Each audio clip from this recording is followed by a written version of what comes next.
விமானத்துல பறக்கணுங்கிறது நம்மில் நிறைய பேரினுடைய வாழ்நாள் கனவு. ஃப்ளைட்ல ஒரு தடவையாவது பறக்கணும்னு நிறைய பேர் சொல்ல நான் கேள்விப்பட்டிருக்கேன். வாழ்க்கையில ஒரு முறையாவது ஃப்ளைட்ல போகணும்னு ஆசைப்படுற நம்ம இத்தனை பேர் இருக்கும்போது இங்க ஒரு விமானம் பறக்குது. அதுல பயணிக்கிற பயணிகள் யார் தெரியுமா? வெடிகுண்டுல உடல் சிதறி இறந்து போன பள்ளி குழந்தைகளுடைய புகைப்படங்கள் தாங்கி அந்த விமானம் பறக்குது. குண்டு வெடிப்புல பள்ளிக்கூடத்துல படிச்சுக்கிட்டு இருந்த 168 பிஞ்சு குழந்தைகள் செத்து போயிருக்கிறாங்க. அந்த பிள்ளைகளின் பள்ளிக்கூட பைகளை இருக்கைகளை வச்சு அந்த விமானம் பறக்குது.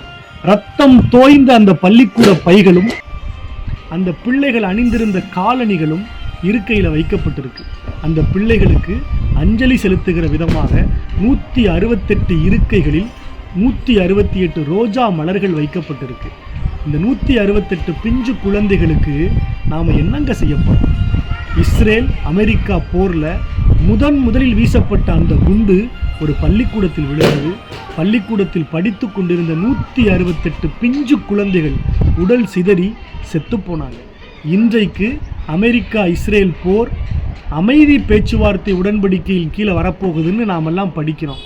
ஆனால் முதல் குண்டு வெடித்ததில் இறந்து போன 168 பிஞ்சு குழந்தைகள் வானத்தில் இருந்து நம்மை பார்த்து சிரிக்கிறார்கள். ஆஹா, இதுதான் அமைதி உடன்படிக்கையான்னு.